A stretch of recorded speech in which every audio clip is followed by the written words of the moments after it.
जय श्री कृष्णा दोस्तों, आप सभी को मेरा नमस्कार। कल आपने कार्तिक मास महात्म का दूसरा अध्याय सुना। आज मैं आप सभी को कार्तिक मास महात्म का तीसरा अध्याय सुनाने जा रही हूँ। श्री हरि विष्णु का नाम लेकर तीसरा अध्याय शुरू करते हैं। कार्तिक मास महात्म्य कथा अध्याय 3। सत्यभामा ने कहा, हे प्रभो, आप तो सभी काल में व्यापक हैं और सभी काल आपके आगे एक समान है। फिर यह कार्तिक मास ही सभी मासों में श्रेष्ठ क्यों है? आप सब तिथियों में एकादशी और सभी मासों में कार्तिक मास को ही अपना प्रिय क्यों कहते हैं? इसका कारण बताइए। भगवान श्री कृष्ण ने कहा, हे भामिनी, तुमने बहुत अच्छा प्रश्न किया है। मैं तुम्हें इसका उत्तर देता हूँ। ध्यानपूर्वक सुनो। इसी प्रकार एक बार महाराज बेन के पुत्र राजा पृथु ने प्रश्न के उत्तर में देवर्षि नारद से प्रश्न किया था और जिसका उत्तर देते हुए नारद जी ने उन्हें कार्तिक मास की महिमा बताते हुए कहा, हे राजन, एक समय शंख नाम का एक राक्षस बहुत बलवान एवं अत्याचारी हो गया था। उसके अत्याचारों से तीनों लोकों में त्राही त्राही मच गई। उस शंखासुर ने स्वर्ग में निवास करने वाले देवताओं पर विजय प्राप्त कर इंद्रादि देवताओं एवं लोकपालों के अधिकारों को छीन लिया। उससे भयभीत होकर समस्त देवता अपने परिवार के सदस्यों के साथ सुमेरु पर्वत की गुफाओं में बहुत दिनों तक छिपे रहे। तत्पश्चात वे निश्चिंत होकर सुमेरु पर्वत की गुफाओं में ही रहने लगे।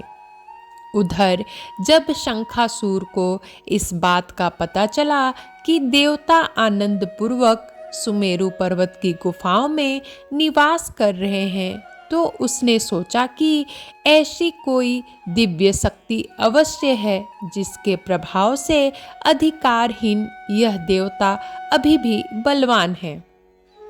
सोचते सोचते वह इस निर्णय पर पहुंचा कि वेद मंत्रों के बल के कारण ही देवता बलवान हो रहे हैं। यदि इनसे वेद छीन लिए जाएं तो वे बलहीन हो जाएंगे। ऐसा विचार कर शंखासुर ब्रह्मा जी के सत्यलोक से शीघ्र ही वेदों को हर लाया। उसके द्वारा ले जाए जाते हुए भय से उसके चंगुल से निकल भागे और जल में समा गए। शंखासुर ने वेद मंत्रों तथा बीज मंत्रों को ढूंढते हुए सागर में प्रवेश किया, परंतु ना तो उसको वेद मंत्र मिले और ना ही बीज मंत्र। जब शंखासुर सागर से निराश होकर वापस लौटा तो उस समय ब्रह्मा जी पूजा की सामग्री लेकर सभी देवताओं के साथ भगवान विष्णु की शरण में पहुँचे और भगवान को गहरी निद्रा से जगाने के लिए गाने बजाने लगे और धूप गंध आदि से बारंबार उनका पूजन करने लगे। धूप, दीप, नैवेद्य आदि अर्पित किए जाने पर भगवान की निद्रा टूटी और वह देवताओं सहित ब्रह्मा जी को अपना पूजन करते हुए देखकर बहुत प्रसन्न हुए तथा कहने लगे, मैं आप लोगों के इस कीर्तन एवं मंगलाचारण से बहुत प्रसन्न हूँ। आप अपना अभिष्ट वरदान मांगिए, मैं अवश्य प्रदान करूँगा।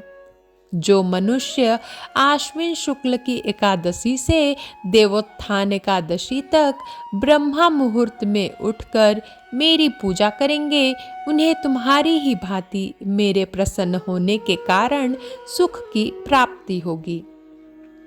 आप लोग जो पाद्य, अर्घ्य, आचमन और जल आदि सामग्री मेरे लिए लाए हैं, वे अनंत गुणों वाली होकर आपका कल्याण करेगी। शंखासुर द्वारा हारे गए संपूर्ण वेद जल में स्थित हैं। मैं सागर पुत्र शंखासुर का वध करके उन वेदों को अभी लाए देता हूँ। आज से मंत्र बीज और वेदों सहित मैं प्रतिवर्ष कार्तिक मास में जल में विश्राम किया करूँगा। अब मैं मत्स्य का रूप धारण करके जल में जाता हूँ। तुम सब देवता भी मुनीश्वरों सहित मेरे साथ जल में आओ। इस कार्तिक मास में जो श्रेष्ठ मनुष्य प्रातः काल स्नान करते हैं, वे सब यज्ञ के अवृत स्नान द्वारा भली भांति नहा लेते हैं। हे देवेंद्र, कार्तिक मास में व्रत करने वालों को सब प्रकार से धन, पुत्र पुत्री आदि देते रहना और उनकी सभी आपत्तियों से रक्षा करना। हे धनपति कुबेर, मेरी आज्ञा के अनुसार तुम उनके धन धान्य की वृद्धि करना, क्योंकि इस प्रकार का आचरण करने वाला मनुष्य मेरा रूप धारण करके जीवन मुक्त हो जाता है। जो मनुष्य जन्म से लेकर मृत्यु पर्यंत विधि पूर्वक इस उत्तम व्रत को करता है, वह आप लोगों का भी पूजनीय है। कार्तिक शुक्ल पक्ष की एकादशी तिथि को तुम लोगों ने मुझे जगाया है, इसलिए यह तिथि मेरे लिए अत्यंत प्रीतिदायिनी और माननीय है। हे देवताओं, यह दोनों व्रत नियम पूर्वक करने से मनुष्य मेरा सानिध्य प्राप्त कर लेते हैं। इन व्रतों को करने से जो फल मिलता है, वह अन्य किसी व्रत से नहीं मिलता। अतः प्रत्येक मनुष्य को सुखी और निरोगी रहने के लिए कार्तिक महात्म्य और एकादशी की कथा सुनते हुए उपर्युक्त नियमों का पालन करना चाहिए। कार्तिक महात्म्य का तीसरा अध्याय यहाँ समाप्त होता है। कल फिर मैं आप सभी के लिए कार्तिक महात्म्य का चौथा अध्याय लेकर आऊंगी। कथा सुनकर कमेंट बॉक्स में विष्णु भगवान और माँ लक्ष्मी का उद्घोष अवश्य करें। जय श्री कृष्ण, जय विष्णु भगवान।